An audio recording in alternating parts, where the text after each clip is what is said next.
Good evening. I'm Tom Cadigan from the class of 2002, and I'm also the Associate Director of Alumni Relations.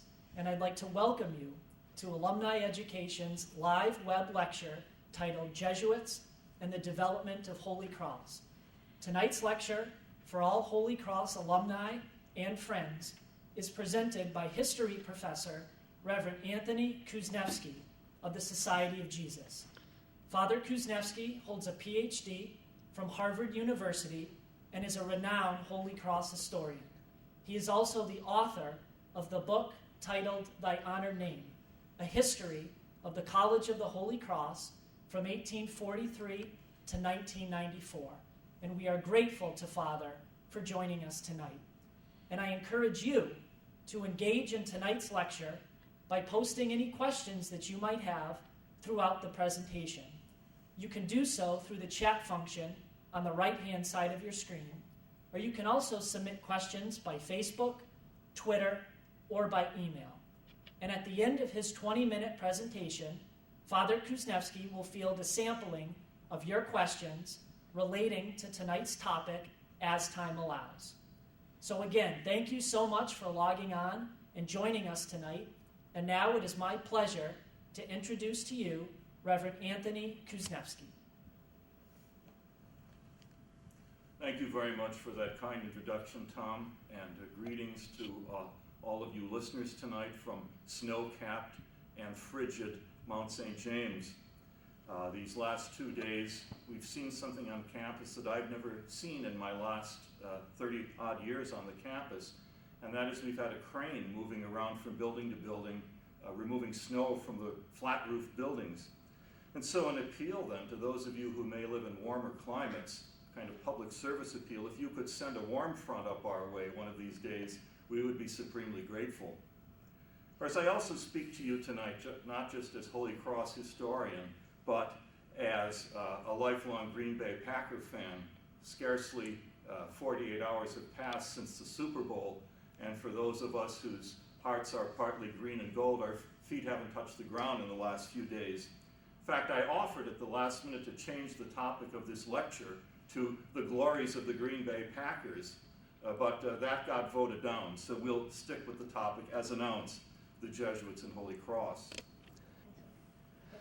Okay, so at the time of his conversion, St. Ignatius was motivated by a desire, as he put it, to help souls. And in time, the education of youth became an expression of that goal in schools that offered traditional humanities within the context of training young men at that time for useful lives in imitation of Christ. In the second half of the 16th century, the Jesuits drew up an educational program, the Ratio Studiorum, or Plan of Studies, that was designed to fit students for leadership in their times. It was a program strong in classical authors from Greece and Rome. Eloquence and public speaking were stressed. At the upper levels, philosophy and then theology capped the course. Most Jesuit schools offered only the lower years, ending with some study of philosophy. And so the schools basically resembled what today we would call a lycée or a gymnasium on the European plan. Catholic dogma was taught in these years as catechetics to enable young people to understand, explain, and defend their faith. But in addressing the content, St. Ignatius also wanted his schools to be, as he put it, adapted to persons, places, and times. And over a number of years, Ignatius's principle of adaptation tended to be lost as the contents of the plan of studies acquired an intrinsic authority that was difficult to challenge. So a plan that had been a splendid preparation for life at the turn of the 17th century became less useful as decades and centuries rolled on. Hence the tension between the contents of the Ratio Studiorum and the obligation to be adaptive. On the one hand, Jesuits have striven to be faithful to the traditions that extend from our Father through our educational heritage, and at the same time, we try to follow our founder's direction to adapt the system to changing times and needs, preserving what is of value, discarding the obsolete, and addressing what is needed. And I wanted to look at 4 moments of that tension between adaptation and tradition as they touch the history of Holy Cross. And the first, of course, is associated with our founder, Bishop Fenwick. Bishop Fenwick had studied at Georgetown, and after he was ordained, served a period as its president and rector. Later, as Bishop of Boston, his darkest hour came in 1834 when nativists burned a convent school in Charlestown. So he was afraid of violence, and he wanted his students to be protected from that sort of interference. At the same time, his diocese suffered from a severe shortage of priests that was intensifying as the immigration from Ireland flowed in. And from those 2 experiences, violence and the need for priests, flowed 2 controversial decisions that would honor the principle of adaptation in the Ratio Studiorum. Bishop Fenwick decided that his college would not be in Boston, and he decided that it would be for Catholics only. In this manner, he hoped to have a school safely removed from urban violence. And remember, the city of Worcester was still 2 miles away from his projected campus in those days. And he thought that a pedagogical contact and mentoring relationships between the Jesuits and their students in a somewhat isolated environment would foster vocations to the priesthood. He wrote to his brother George, who was also a Jesuit. He said, "I shall erect a college into which no Protestant will ever set foot, for I cannot persuade myself that it is much to the advantage of Catholicity to have that mixture of boys of different creeds which prevails in all our Catholic establishments throughout the country. What is gained by removing the prejudices of Protestants is lost by impairing the devotion, and in some cases the religion of the Catholics. It cannot but strike everyone that fewer boys take to religion or to the ecclesiastical state in a college where this mixture prevails, rather than in one in which it does not." Well, those were striking innovations. I mean, for starters, the Jesuits have always preferred to have their colleges enculturated in cities and not isolated or ghettoized in South Bend. And Jesuit schools were always open to students of all faiths who would respect the Catholicism that underlay the enterprise. And Bishop Fenwick had to use all his negotiating skills with the Jesuits to carry the day. Even after the school opened, the Jesuits agreed only to staff Holy Cross rather than taking full responsibility for it. And finally, on his deathbed in 1846, Bishop Fenwick succeeded in transferring the college from diocesan auspices to the Jesuits. Well, what were the results of this adaptation? Bishop Fenwick's successor, who was Bishop John Fitzpatrick, maintained the exclusionary rule toward non-Catholic applicants. And that created problems when the college applied for a charter in 1849. It took until 1865 for Massachusetts to vote a charter to this college. On the other hand, the plan to foster vocations really did work. When we did the Holy Cross history, Thy Honored Name, about 15 years ago, I was assisted with funding from Father Brooks's discretionary funds, and we were able to do a profile of 75 lines of information to see what our students were like, where did they come from, what did they do, how did they pay for their tuition, and so forth. 75 lines of information. We couldn't get all 75 lines for every student, but we got enough to give a sampling of what our student body was like. And we profiled all the students who went here in the 19th century, which was something over 2,000. And then for the 20th century, we sampled every year ending in 0 and 5. And from that data, we know that in the 19th century, 1 out of 6 students here opted for the priesthood. Even in the years between 1901 and 1915, which you can see on the chart, still about 22% of the students were opting for the priesthood. It was the most popular choice. And you can see then priesthood representing the leftmost bar on the graphs for the various years, that gradually the percentage of people opting for the priesthood declines, and law and medicine, which are the next two lines, begin to become significantly more popular. But nevertheless, the idea that Holy Cross would be a place where young men would think about the priesthood seriously and commit themselves to that life proved out. And even now, in 2011, under vastly altered circumstances, Holy Cross has more young men in Jesuit formation than any of the other Jesuit colleges and universities, many of which are quite a bit larger than we are. And we have a number of graduates in formation programs for various dioceses and other religious congregations. The next person I wanted to look at was Father Joseph Hanselman. Father Hanselman was prefect of studies, or academic dean, in the late 1890s, and then president of Holy Cross from 1901 to 1906. And he had to face a crisis regarding the old plan of studies with its concentration on classical languages and philosophy. And his problem was connected with the solidification of American education between 1870 and 1900 into the system that we know today: grammar school, high school, college or university, and then professional studies in law, medicine, and other disciplines. Measured against the emerging academic system at the end of the 19th century, the Jesuit program in the United States was found wanting. It was a European model that had become archaic in its New World setting. And the Jesuit plan of studies, as offered at Holy Cross and elsewhere, was basically equivalent to junior high school, and junior college. One of our graduates in the 1890s basically had the education of a college sophomore. The crisis emerged in 1898 when Holy Cross, Boston College, and Fordham were dropped from the preferred list at Harvard Law School because, its dean asserted, these graduates were 2 years below the standard of other entrants.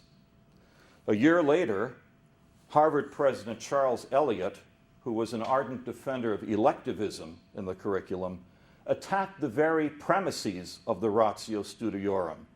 He called it a system, quote, which has remained almost unchanged for 400 years, disregarding some trifling concessions made to natural science.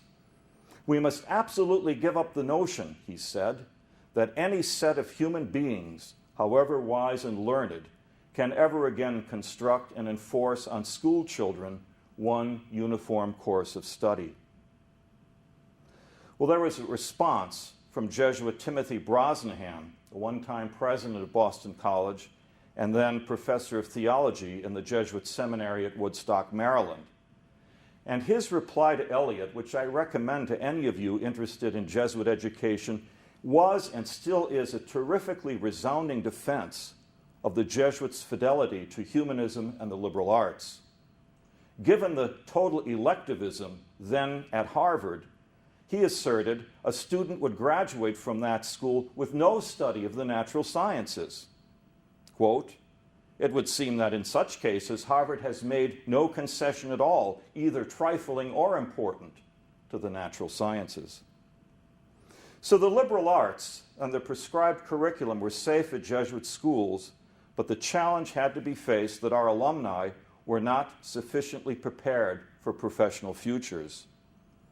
Father Hanselman responded by adding courses at the top of the curriculum, dropping courses from the bottom, and separating what was now called the preparatory department from the college course. As late as 1900, all students in the 4 years of college took the same courses, but Father Hanselman was what I call the second Holy Cross. The classics remained strong, and philosophy did too, but in a somewhat diminished position. Catholic exclusivity, till the Navy changed it during World War II, remained a hallmark. Adaptation and tradition had once again positioned the college to succeed in the goal of preparing young men for useful lives in the professions and in the church. The third person I want to examine, who was dealing with this tension between tradition and adaptation, was Father Raymond Swords.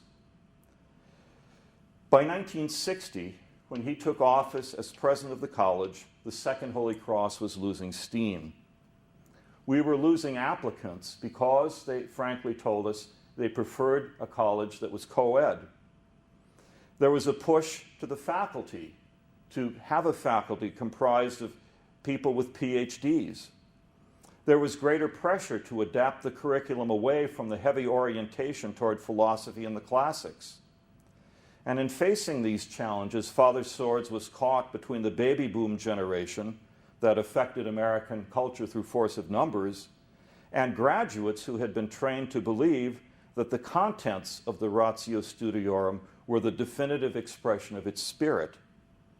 To mediate between these two groups took every bit of Father Swords' skill and imagination. Among the changes he introduced were the reform of student life. Parietal rules were gradually weakened.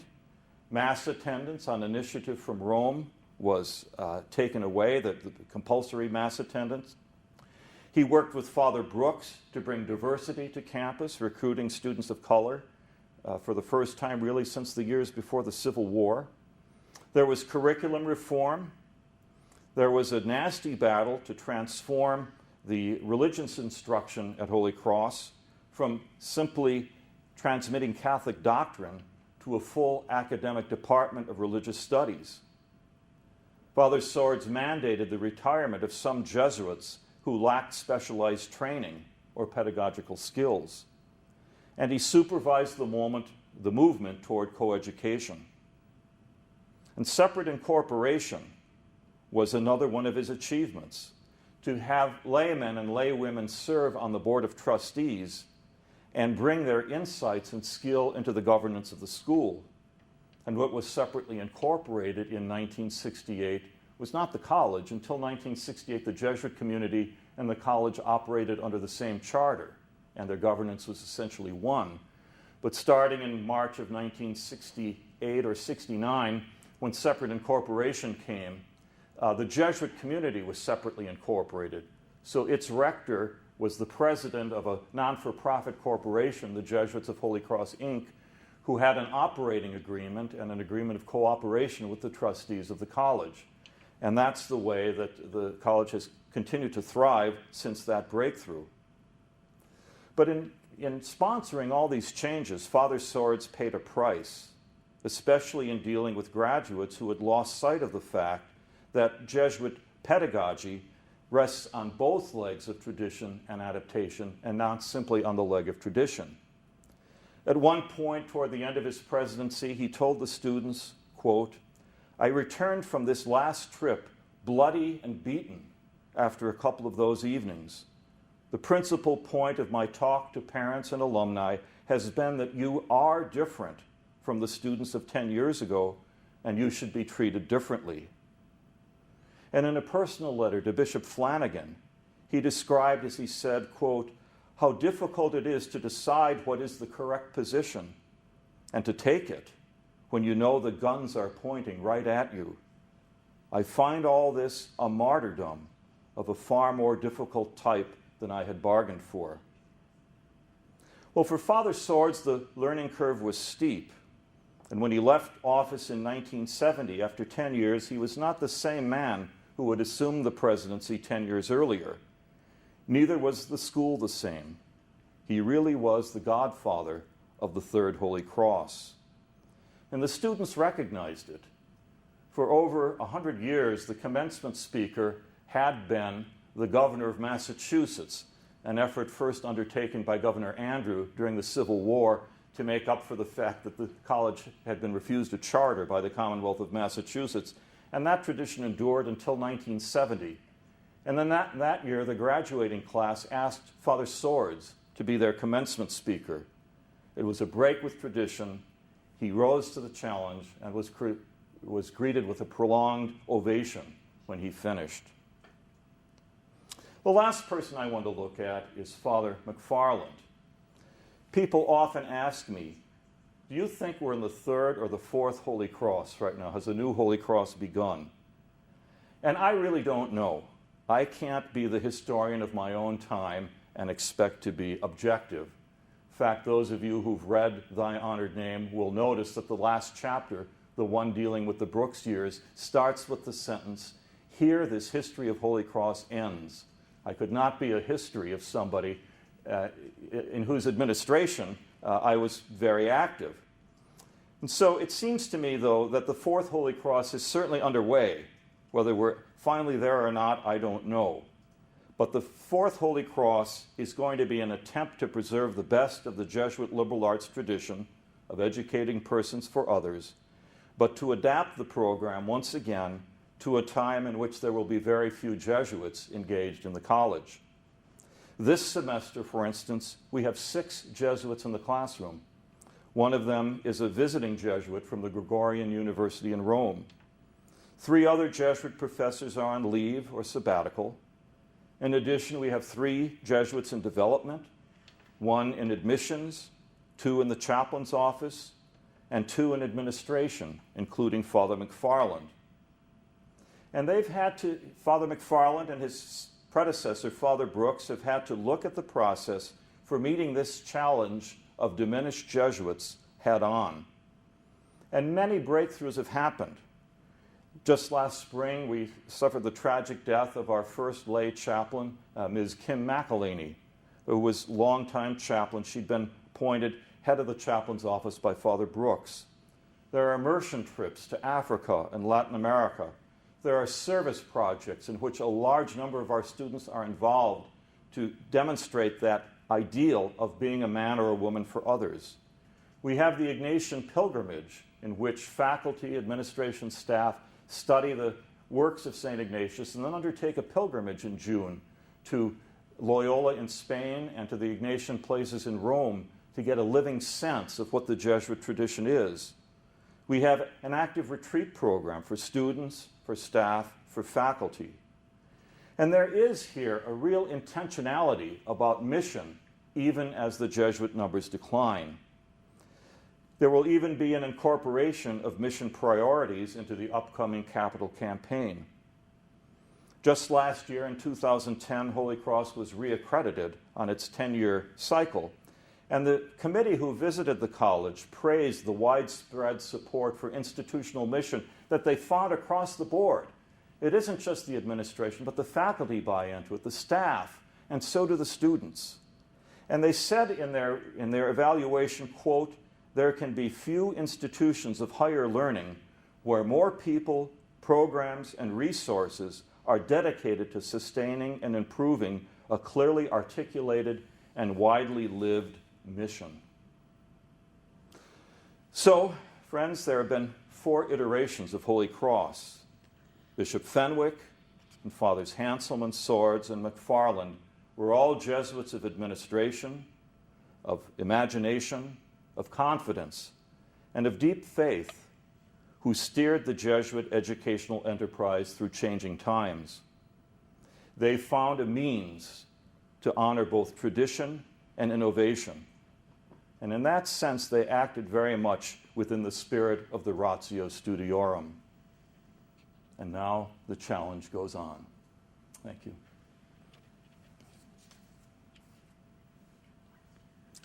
It's just a blank screen. I don't see. Move the mouse. And then, any other questions there? Where is the mouse?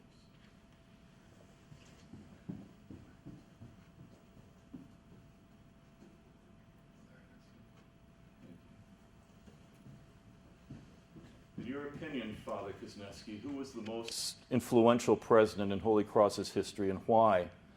I can't really answer that question. I would say that Bishop Fenwick, certainly he wasn't the president, but he was instrumental in shaping the school. And then you have to give Father Hanselman credit for being a second founder, Father Swords for being a third founder.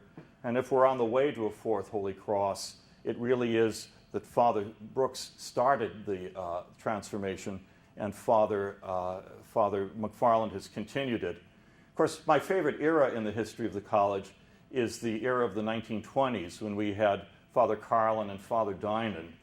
In the book, those are called halcyon years. And I love that expression of the Second Holy Cross when we were still a small school. Everybody knew each other. And these 2 presidents together built the library, the chapel, and really set Holy Cross on a trajectory of excellence that's been a part of the tradition that we've had to maintain ever since.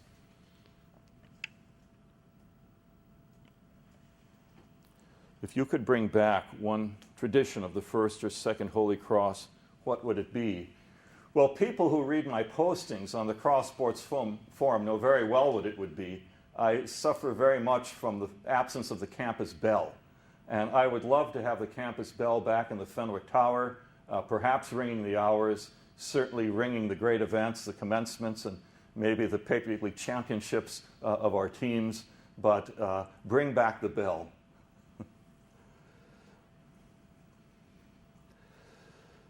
In your experience, what fact from Holy Cross's early history tends to be the most surprising for current generation students and alumni?